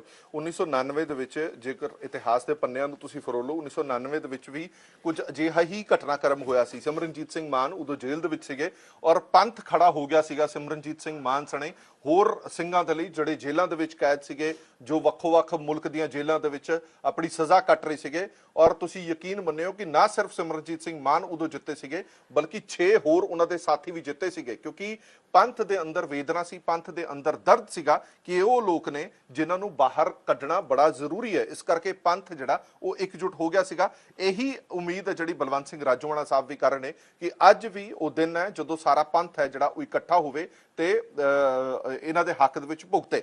ਇੱਕ ਮੈਂ ਥੋੜੀ ਜਿਹੀ ਗੱਲ ਹੋਰ ਤੁਹਾਡੇ ਤੋਂ ਸਮਝਣਾ ਚਾਹੁੰਦਾ, ਕਿਉਂਕਿ ਜਦੋਂ ਅਸੀਂ ਐਂਟਰ ਹੋਏ ਆ, ਭਾਵੇਂ ਅੱਜ ਦੀ ਤਰੀਕ ਦੇ ਵਿੱਚ ਇਹ ਘਰ ਪੂਰੀ ਤਰ੍ਹਾਂ ਖੰਡਰ ਬਣ ਗਿਆ, ਪਰ ਜਦੋਂ ਇਸ ਘਰ ਦਾ ਨਕਸ਼ਾ ਦੇਖਦੇ ਆ, ਜਦੋਂ ਇਸ ਘਰ ਦੀ ਇਮਾਰਤ ਸਾਜ਼ੀ ਦੇਖਦੇ ਆ, ਤਾਂ ਲੱਗਦਾ ਹੈ ਕਿ ਇਹ ਘਰ ਕਿਸੇ ਵੇਲੇ ਬੜਾ ਵਧੀਆ ਹੋਣਾ। ਪੂਰੇ ਪਿੰਡ ਦੇ ਵਿੱਚੋਂ ਸਭ ਤੋਂ ਖੁੱਲੀ ਡੁੱਲੀ ਜਗ੍ਹਾ ਵੀ ਤੁਹਾਡੇ ਕੋਲ। ਬਿਲਕੁਲ ਜੀ, ਸਾਡੇ ਮਤਲਬ ਤੁਸੀਂ ਇਹ ਦੇਖ ਲਓ ਕਿ ਫਾਦਰ ਸਾਹਿਬ ਨੇ ਸਾਨੂੰ ਸਾਰੇ ਤਿੰਨਾਂ ਭੈਣ ਭਰਾਵਾਂ ਨੂੰ ਬਹੁਤ ਵਧੀਆ ਐਜੂਕੇਸ਼ਨ ਦਿੱਤੀ। ਮੇਰੇ ਸਿਸਟਰ ਬਹੁਤ ਜ਼ਿਆਦਾ ਹੁਸ਼ਿਆਰ, ਪੜ੍ਹੇ ਲਿਖੇ, ਉਹਨਾਂ ਦੀ ਵੀ BA ਕੀਤੀ ਹੋਈ ਸੀ, ਗਿਆਨੀ ਕੀਤੀ ਹੋਈ ਸੀ, ਕੈਨੇਡਾ ਵਿਆਹੇ ਸੀ, ਮੇਰੀ ਵੀ ਗ੍ਰੈਜੂਏਸ਼ਨ ਆ, ਮੇਰੇ ਬ੍ਰਦਰ ਵੀ ਪੜ੍ਹ ਰਹੇ ਸੀਗੇ। ਮਤਲਬ ਸਾਨੂੰ ਮਤਲਬ ਐ ਬਹੁਤ ਪਿਆਰ ਨਾਲ, ਜਿੰਨਾ ਵੀ ਪਿਆਰ ਮਾਂ-ਬਾਪ ਦੇ ਸਕਦੇ ਆ, ਸਭ ਤੋਂ ਵੱਧ ਸਹੂਲਤਾਂ ਸਾਨੂੰ ਦਿੱਤੀਆਂ ਗਈਆਂ ਸੀ। ਔਰ ਇਹ ਵੀ ਗੱਲ ਆ ਕਿ ਸਾਡੇ ਸਾਰੇ ਪਿੰਡ 'ਚ ਇੱਕ ਗੱਲ ਕਹਿੰਦੇ ਹੁੰਦੇ ਆ ਕਿ ਸਾਡਾ ਪਰਿਵਾਰ ਪਿੰਡ 'ਚ ਸਾਰਿਆਂ ਤੋਂ ਵੱਧ ਰੱਜ ਕੇ ਸੋਹਣਾ ਸੀ ਜੀ। ਵੀ ਭੈਣ ਭਰਾ ਮੇਰੇ, ਸਾਡੇ ਪਰਿਵਾਰ ਨੂੰ ਇਹੀ ਕਿਹਾ ਜਾਂਦਾ ਸੀਗਾ ਵੀ ਹਰ ਕੋਈ ਦੇਖਦਾ ਰਹਿ ਜਾਂਦਾ ਸੀ ਜੀ, ਸਾਡਾ ਪਰਿਵਾਰ ਵੀ ਸਭ ਤੋਂ ਰੱਜ ਕੇ ਸੋਹਣੇ ਪਰਿਵਾਰ ਸੀ ਸਾਡਾ। ਪਤਾ ਨਹੀਂ ਕਿਸ ਦੀ ਨਜ਼ਰ ਵੀ ਲੱਗ ਗਈ। ਬਸ ਜੀ, ਨਜ਼ਰ ਲੱਗ ਗਈ ਬਸ। ਅੱਛਾ, ਇੱਕ ਗੱਲ ਹੋਰ ਮੈਂ ਤੁਹਾਡੇ ਤੋਂ ਪੁੱਛਣਾ ਜ਼ਰੂਰ ਚਾਹਾਂਗਾ, ਕਿਉਂਕਿ ਜਿਹੜਾ ਇਹ ਮਾਹੌਲ ਚੱਲ ਰਿਹਾ ਹੈ, ਜਿਸ ਮਾਹੌਲ ਦੇ ਵਿੱਚੋਂ ਅਸੀਂ ਗੁਜ਼ਰ ਰਹੇ ਹਾਂ, ਤੁਹਾਨੂੰ ਕੀ ਲੱਗਦਾ ਕਿ ਕਿੰਨਾ ਕੁ ਸਖਤ ਮੁਕਾਬਲਾ, ਕਿਉਂਕਿ ਹੁਣ ਤੁਹਾਨੂੰ ਐਜ਼ ਏ ਸਿਆਸਤਦਾਨ ਵੀ ਪਿੰਡ ਦੇ ਵਿੱਚ ਆਣਾ ਹੀ ਪਏਗਾ। ਜਦੋਂ ਤੁਸੀਂ ਹੁਣ ਨੋਮੀਨੇਸ਼ਨ ਫਾਈਲ ਕਰ ਚੁੱਕੇ ਹੋ, ਜਦੋਂ ਤੁਸੀਂ ਸੰਗਰੂਰ ਦੇ ਵਿੱਚ ਜਾਓਗੇ, ਬੜੇ ਸਾਰੇ ਲੋਕ ਕਹਿੰਦੇ ਨੇ ਕਿ ਤੁਹਾਡਾ ਸੰਗਰੂਰ ਦੇ ਨਾਲ ਕੋਈ ਲੈਣਾ ਦੇਣਾ ਨਹੀਂ ਹੈ, ਸੰਗਰੂਰ ਦੇ ਲੋਕ ਤੁਹਾਡੇ ਹੱਕ 'ਚ ਕਿਉਂ ਭੁਗਤਣਗੇ? ਮੈਂ ਤਾਂ ਇਹ ਕਹਿੰਦੀ ਹਾਂ ਜੀ, ਮੈਂ ਤਾਂ ਘਰ ਘਰ ਹਰ ਸੱਚੇ ਮਤਲਬ ਇਨਸਾਨ ਨੂੰ, ਇਨਸਾਫ ਪਸੰਦ ਨੂੰ ਇਹੀ ਅਪੀਲ ਕਰਾਂਗੀ ਕਿ ਮੈਂ ਕੋਈ ਰਾਜਨੀਤੀ ਕਰਨ ਨਹੀਂ ਆਈ ਹੈਗੀ। ਮੈਂ ਤਾਂ ਆਪਣੇ ਭਰਾਵਾਂ ਦੇ ਲਈ ਇਨਸਾਫ ਲੈਣ ਆਈ ਹਾਂ। ਸਾਡੇ ਤੇ ਜੂਨ 84 ਦੇਖੋ ਮਹੀਨਾ ਚੱਲ ਰਿਹਾਗਾ ਤੇ ਨਵੰਬਰ 84 ਵੀ ਸਾਡੇ ਤੇ ਬੀਤਿਆ। ਸਾਡੇ ਭਰਾ ਜਿਹੜੇ ਇਨਸਾਫ ਲੈਣ ਤੁਰੇ, ਜੇਕਰ ਸਾਨੂੰ ਇਨਸਾਫ ਮਿਲਦਾ ਜੀ ਸਾਡੇ ਭਰਾ ਕਿਉਂ ਤੁਰਦੇ? ਸਾਡੇ ਭਰਾ ਜਿਹੜੇ ਇਨਸਾਫ ਲੈਣ ਤੁਰੇ ਸੀਗੇ 28 30 ਸਾਲਾਂ ਤੋਂ ਘਰੇ ਨਹੀਂ ਆਏ। ਮੈਂ ਤਾਂ ਆਪਣੀਆਂ ਸਾਰੀਆਂ ਭੈਣਾਂ ਮਾਵਾਂ ਨੂੰ ਇੱਕੋ ਹੀ ਕਰਨਾ ਚਾਹੁੰਦੀ ਹਾਂ ਕਿ ਸਾਡਾ ਬੱਚਾ ਜੀ 1 ਮਿੰਟ ਵਾਸਤੇ ਵੀ ਘਰੋਂ ਨਾ ਆਵੇ ਤਾਂ ਸਾਡੀਆਂ ਮਾਵਾਂ ਰਾਹ ਤੇ ਖੜੀਆਂ ਹੁੰਦੀਆਂ ਨੇ ਜੀ। ਪਰਿਵਾਰ ਦਾ ਇੱਕ ਮੈਂਬਰ ਵੀ ਘਰੇ ਨਾ ਪਹੁੰਚੇ। ਸਾਡੇ ਭਰਾ ਤਾਂ 28 30 ਸਾਲਾਂ ਤੋਂ ਮਤਲਬ ਕਿ ਆਏ ਨਹੀਂ ਹੈਗੇ। ਪਰਿਵਾਰਾਂ ਦੇ ਪਰਿਵਾਰ ਸਾਡੇ ਖਤਮ ਹੋ ਗਏ। ਅਸੀਂ ਤਾਂ ਹਰ ਮਤਲਬ ਸੱਚੇ ਇਨਸਾਨ ਨੂੰ, ਸਾਰਿਆਂ ਨੂੰ, ਪਰਿਵਾਰਾਂ ਨੂੰ, ਭੈਣਾਂ ਭਾਈਆਂ ਨੂੰ ਇਹੀ ਅਪੀਲ ਕਰਦੇ ਆ, ਸਮੁੱਚੇ ਖਾਲਸਾ ਪੰਥ ਨੂੰ, ਸਾਰੇ ਧਰਮਾਂ ਵਰਗਾਂ ਦੇ ਲੋਕਾਂ ਨੂੰ ਕਿ ਸਾਡਾ ਸਾਥ ਦਿਓ ਤਾਂ ਕਿ ਆਪਾਂ ਜਿਹੜੀ ਇਨਸਾਫ ਦੀ ਲੜਾਈ ਲੜੀਏ, ਇਹਦੇ 'ਚ ਜਿਹੜਾ ਬੰਦੀ ਸਿੱਖਾਂ ਦੀ ਰਿਹਾਈ ਆ ਉਹਨੂੰ ਬਲ ਮਿਲੇ। ਕਦੇ ਮਨ 'ਚ ਤੁਹਾਡੇ ਆਇਆ ਨਹੀਂ ਕਿ ਤੁਹਾਡੇ ਜਿਵੇਂ ਤੁਹਾਡੇ ਰੀਅਲ ਬ੍ਰਦਰ ਨੇ ਜਿਹੜੇ ਉਹ ਐਕਸਪਾਇਰ ਹੋ ਗਏ, ਤੁਹਾਡੀ ਸਿਸਟਰ ਐਕਸਪਾਇਰ ਹੋ ਗਏ, ਵੀ ਉਸ ਤੋਂ ਬਾਅਦ ਇੱਕ ਲੰਬਾ ਸਮਾਂ ਫਿਰ ਵੀ ਤੁਸੀਂ ਬਲਵੰਤ ਸਿੰਘ ਰਾਜੋਆਣਾ ਸਾਹਿਬ ਦੇ ਟੱਚ ਦੇ ਵਿੱਚ ਰਹੇ? ਕਦੇ ਦਿਲ ਦੇ ਵਿੱਚ ਇਹ ਭਾਵਨਾ ਨਹੀਂ ਆਈ ਕਿ ਮੇਰੇ ਕਿਹੜਾ ਉਹ ਰੀਅਲ ਬ੍ਰਦਰ ਹੈ, ਮੈਂ ਕਿਉਂ ਇਹਨਾਂ ਦੇ ਇਨ ਟੱਚ 'ਚ ਰਵਾਂ? ਕਿਉਂਕਿ ਜਿੰਨਾ ਵੀ ਦੁੱਖ ਦਰਦ ਬਿਆਨ ਕਰਦੇ ਰਹੇ ਨੇ ਰਾਜੋਆਣਾ ਸਾਹਿਬ, ਉਹ ਤੁਹਾਡੇ ਜ਼ਰੀਏ ਹੀ ਬਾਹਰ ਆਉਂਦਾ ਰਿਹਾ। ਤੁਸੀਂ ਉਹ ਮੁਲਾਕਾਤਾਂ ਲਈ ਜਾਂਦੇ ਰਹੇ, ਤੁਸੀਂ ਉਹਨਾਂ ਦੇ ਕੇਸਾਂ ਦੀ ਪੈਰਵੀ ਕਰਦੇ ਰਹੇ। ਕਦੇ ਦਿਲ ਦੇ ਵਿੱਚ ਇਹ ਆਈ ਨਹੀਂ ਗੱਲ ਕਿ ਮੈਂ ਹਾਲੇ ਤੱਕ ਕਿਉਂ ਰਾਜੋਆਣਾ ਦੇ ਨਾਲ ਜੁੜੀ ਹੋਈ ਹਾਂ? ਜਦੋਂ ਸਾਡਾ ਘਰ ਖਾਲੀ ਸੀ ਜੀ, ਭੈਣ ਭਰਾ ਨਹੀਂ ਸੀਗੇ ਸਾਡੇ ਘਰ ਦੇ ਵਿੱਚ। ਤੁਸੀਂ ਦੇਖ ਰਹੇ ਹੋ ਇੰਨਾ ਵੱਡਾ ਘਰ ਆ, ਇੱਕ ਚੁੱਪ ਪਸਰੀ ਹੋਈ ਸੀਗੀ ਉਸ ਟਾਈਮ। ਵੀਰ ਜੀ ਹੋਈ ਸੀ। ਮੈਂ ਤੁਹਾਨੂੰ ਇੱਕ ਗੱਲ ਦੱਸਦੀ ਹਾਂ ਜੀ, ਮਤਲਬ ਜਦੋਂ ਭੈਣ ਭਰਾ ਨਹੀਂ ਰਹੇ ਤਾਂ ਸਾਡੇ ਘਰ 'ਚ ਦੀਵਾਲੀ ਨਹੀਂ ਸੀ ਮਨਾਈ ਜਾਂਦੀ। ਤੇ ਵੀਰ ਜੀ ਸੀਗੇ ਜਿਹੜੇ ਆਏ, ਮੰਮੀ ਡੈਡੀ ਦੇ ਨਾਲ ਬੇਟਾ ਬਣੇ ਤੇ ਬੇਟਾ ਬਣ ਕੇ ਉਹਨਾਂ ਨੇ ਜੋ ਫਰਜ਼ ਨਿਭਾਇਆ ਸਾਡੇ ਕੋਲੇ, ਜੋ ਵੀਰ ਜੀ ਨੇ ਸਾਨੂੰ ਪਿਆਰ ਦਿੱਤਾ। ਇੱਥੇ ਵੀਰ ਜੀ ਸਬਜ਼ੀਆਂ ਲਾਉਂਦੇ ਹੁੰਦੇ ਸੀ ਜੀ, ਘਰ ਦੇ ਸਾਰੇ ਕੰਮ ਕਰਦੇ ਹੁੰਦੇ ਸੀਗੇ। ਜੋ ਪਿਆਰ ਦਿੱਤਾ ਅਸੀਂ ਤਾਂ ਉਹਦਾ ਹੀ ਕਰਜ਼ ਚੁਕਾ ਰਹੇ ਹਾਂ ਜੀ। ਬਲਵੰਤ ਸਿੰਘ ਰਾਜੋਆਣਾ ਦੇ ਬਾਰੇ ਫੈਸਲਾ ਵੀ ਜਿਹੜਾ ਉਹ ਹਲੇ ਕੇਂਦਰ ਸਰਕਾਰ ਤੇ ਸੁਪਰੀਮ ਕੋਰਟਾਂ ਦੇ ਵਿੱਚ ਹਲੇ ਲਟਕ ਰਿਹਾ।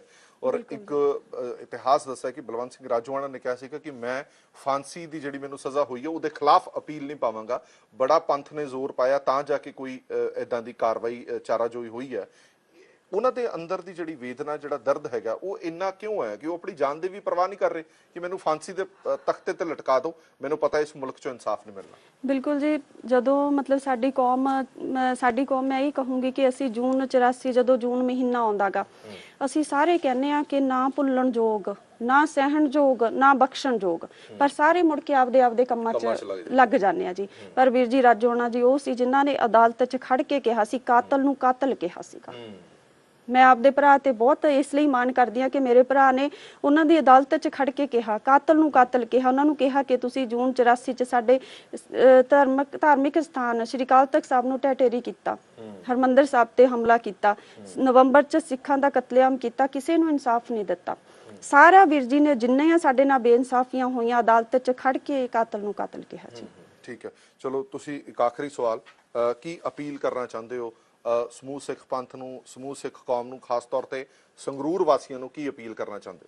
ਮੈਂ ਤਾਂ ਸੰਗਰੂਰ ਵਾਸੀਆਂ ਨੂੰ ਤੇ ਸਮੁੱਚੇ ਖਾਲਸਾ ਪੰਥ ਨੂੰ, ਜਿੱਥੇ ਜਿੱਥੇ ਵੀ ਬੈਠੇ ਨੇ ਉਹਨਾਂ ਦੇ ਉੱਥੇ ਰਿਸ਼ਤੇਦਾਰ ਹੋਣਗੇ, ਸਭ ਨੂੰ ਇਹੀ ਅਪੀਲ ਆ ਕਿ ਅੱਜ ਪੂਰੀ ਜ਼ਿੰਦਗੀ ਅਸੀਂ ਪਰਿਵਾਰ ਨੇ ਕੌਮ ਦਾ ਸਾਥ ਦਿੱਤਾ, ਕੌਮ ਦੇ ਲਈ ਦੁੱਖ ਤਸੀਹੇ ਸਹੇ ਨੇ ਤੇ ਵੀਰ ਜੀ ਨੇ ਮਤਲਬ ਕਿ ਪੂਰੀ ਜ਼ਿੰਦਗੀ ਲਾਤੀ ਜੀ। ਤੇ ਸਾਡੀ ਤਾਂ ਕੌਮ ਨੂੰ ਇਹੀ ਅਪੀਲ ਆ ਕਿ ਤੁਸੀਂ ਸਾਡਾ ਸਾਥ ਦਿਓ। ਹੁਣ ਤਾਂ ਤੁਹਾਡੇ ਕੋਲ ਵਕਤ ਆ, ਤੁਸੀਂ ਸਾਡਾ ਸਾਥ ਦਿਓ। ਵੀਰ ਜੀ ਹੁਣਾਂ ਨੇ ਪੂਰੀ ਜ਼ਿੰਦਗੀ ਕੌਮ ਦੇ ਲਈ ਆਪਣੀ ਨਿਸ਼ਾਵਰ ਕਰ ਦਿੱਤੀ ਆ ਤੇ ਹੁਣ ਖਾਲਸਾ ਪੰਥ ਦਾ, ਸੰਗਰੂਰ ਵਾਸੀਆਂ ਦੇ ਕੋਲੇ ਵਕਤ ਆ ਕਿ ਉਹ ਆਪਣੇ ਫਰਜ਼ ਪੂਰੇ ਕਰਨ, ਵੀਰ ਜੀ ਹੁਣਾਂ ਦਾ ਸਾਥ ਦੇ ਕੇ ਸਾਡੇ ਉਜੜੇ ਬੇੜਿਆਂ ਦੇ ਵਿੱਚ ਵੀਰ ਜੀ ਹੁਣੇ ਵਾਪਸ ਆਉਣ, ਸਾਰੇ ਬੰਦੀ ਸਿੰਘ ਆਪਦੇ ਘਰੇ ਆਉਣ ਜੀ। ਚਲੋ ਬਹੁਤ ਬਹੁਤ ਤੁਹਾਡਾ ਧੰਨਵਾਦ। ਸੋ ਇੱਕ ਭੈਣ ਦੀ ਅਪੀਲ ਹੈਗੀ ਹੈ ਉਹਨਾਂ ਸਾਰੇ ਬੰਦੀ ਸਿੰਘਾਂ ਦੀ ਰਿਹਾਈ ਦੇ ਲਈ। ਇੱਕ ਭੈਣ ਅਪੀਲ ਕਰ ਰਹੀ ਹੈ ਕਿ ਇਹ ਜਿਹੜਾ ਉਜੜਿਆ ਹੋਇਆ ਘਰ ਦੇਖ ਰਹੇ ਹੋ, ਇਹਨਾਂ ਨੇ ਇਹ ਕਸਮ ਖਾਧੀ ਹੋਈ ਹੈ ਕਿ ਇਸ ਘਰ ਦੇ ਜੰਦਰੇ ਤਾਂ ਹੀ ਖੁੱਲਣਗੇ ਜਦੋਂ ਬਲਵੰਤ ਸਿੰਘ ਰਾਜੋਆਣਾ ਸਾਹਿਬ ਘਰ ਵਾਪਸ ਪਰਤਣਗੇ। ਇਹ ਅਸੀਂ ਜ਼ਬਰਦਸਤੀ ਆ ਕੇ ਘਰ ਖਲਾਇਆ ਕਿ ਅਸੀਂ ਇਤਿਹਾਸ ਦੇ ਉਹਨਾਂ ਪੰਨਿਆਂ ਨੂੰ ਫਰੋਲ ਕੇ ਲੋਕਾਂ ਦੇ ਸਾਹਮਣੇ ਤਾਂ ਰੱਖੀਏ ਕਿ ਇਤਿਹਾਸ ਕੀ ਰਿਹਾ, ਕਿੰਨਾ ਜ਼ੁਲਮ ਹੋਇਆ। ਇੱਕ ਵਾਰ ਫਿਰ ਤੋਂ ਤੁਹਾਨੂੰ ਇਸ ਘਰ ਦੇ ਦ੍ਰਿਸ਼ ਦਿਖਾ ਦਿੰਦੇ ਹਾਂ। ਇਹ ਮੇਨ ਐਂਟਰੈਂਸ ਹੈਗੀ ਹੈ ਘਰ ਦੀ ਔਰ ਇਹ ਘਰ ਤੁਸੀਂ ਅੰਦਾਜ਼ਾ ਲਾ ਸਕਦੇ ਹੋ ਕਿ ਕਿੰਨੇ ਸਾਲਾਂ ਤੋਂ ਬੰਦ ਪਿਆ। ਇਹਦੇ ਪਿੱਛੇ ਕਾਰਨ ਇਹਨਾਂ ਵੱਲੋਂ ਇਹੀ ਦੱਸਿਆ ਗਿਆ ਕਿ ਅਸੀਂ ਇਹ ਘਰ ਤਾਂ ਹੀ ਖੋਲਣਾ ਜਦੋਂ ਬਲਵੰਤ ਸਿੰਘ ਰਾਜੋਆਣਾ ਸਾਹਿਬ ਘਰ ਦੇ ਵਿੱਚ ਵਾਪਸ ਆਣਗੇ। ਇਹ ਜਿਹੜਾ ਉਜਾੜ ਤੁਹਾਨੂੰ ਦਿਖ ਰਿਹਾ, ਇਹ ਉਜਾੜ ਕਿਸੇ ਵੇਲੇ ਹੱਸਦਾ ਵਸਦਾ ਘਰ ਪਰਿਵਾਰ ਸੀਗਾ।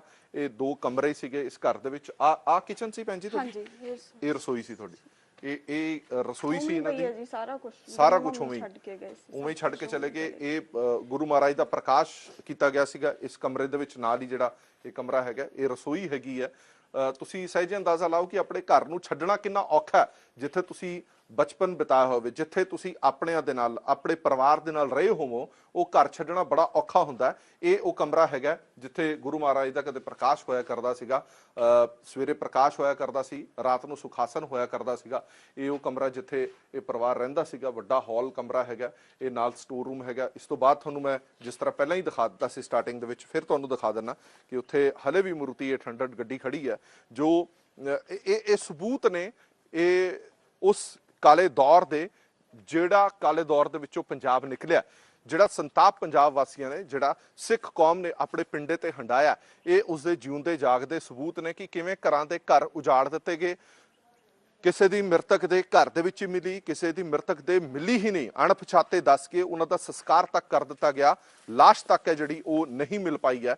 ਇਦਾਂ ਦੇ ਹਾਲਾਤ ਨੇ ਜਿਹੜੇ ਇਸ ਘਰ ਤੇ ਰਹੇ ਨੇ। ਤਾਂ ਸਹਿਜੇ ਅੰਦਾਜ਼ਾ ਲਾਓ ਕਿ ਇਸ ਘਰ ਦਾ ਦੁੱਖ ਦਰਦ ਕਿੰਨਾ ਵੱਡਾ ਹੈ। ਔਰ ਇਹ ਮੌਕਾ ਇਹ ਚਾਹੁੰਦੇ ਨੇ ਕਿ ਇੱਕ ਮੌਕਾ ਸਾਨੂੰ ਜ਼ਰੂਰ ਮਿਲੇ ਤਾਂ ਜੋ ਇਹ ਦੁੱਖ ਦਰਦ ਬੰਦੀ ਸਿੰਘਾਂ ਦੀ ਜ਼ੁਲਮ ਦਾ, ਇੰਤਿਹਾਨ ਦਾ ਜਿਹੜਾ ਸਾਰਾ ਵਰਤਾਰਾ ਹੈਗਾ, ਜਿਹੜਾ ਸਾਰਾ ਬਿਰਤਾਂਤ ਹੈ, ਉਹ ਲੋਕ ਸਭਾ 'ਚ ਜਾ ਕੇ ਸਰਕਾਰਾਂ ਦੇ ਸਾਹਮਣੇ ਰੱਖਿਆ ਜਾਵੇ, ਪੂਰੇ ਮੁਲਕ ਦੇ ਸਾਹਮਣੇ ਰੱਖਿਆ ਜਾਵੇ, ਤਾਂ ਜੋ ਪੂਰੇ ਮੁਲਕ ਨੂੰ ਪਤਾ ਚੱਲ ਸਕੇ ਕਿ ਜੂਨ 1984 ਤੋਂ ਲੈ ਕੇ 80 ਦੇ ਦਹਾਕਿਆਂ ਦੇ ਵਿੱਚ, 90 ਦੇ ਦਹਾਕਿਆਂ ਦੇ ਵਿੱਚ ਕਿੰਨੇ ਘਰ ਉਜੜੇ, ਕਿੰਨੇ ਪਰਿਵਾਰ ਉਜੜੇ। ਔਰ ਉਜੜੇ ਪਰਿਵਾਰਾਂ ਦੀ ਦਾਸਤਾਨ ਇਹ ਉਜੜਿਆ ਹੋਇਆ ਘਰ ਦੱਸ ਰਿਹਾ। ਔਰ ਇਹ ਵਸੇਗਾ ਤਾਂ ਹੀ ਜਦੋਂ ਬਲਵੰਤ ਸਿੰਘ ਰਾਜੋਆਣਾ ਸਣੇ ਸਾਰੇ ਬੰਦੀ ਕੈਦੀ ਜਿਹੜੇ ਬੰਦੀ ਸਿੰਘ ਨੇ ਉਹ ਵਾਪਸ ਰਿਹਾ ਹੋ ਕੇ ਆਣਗੇ।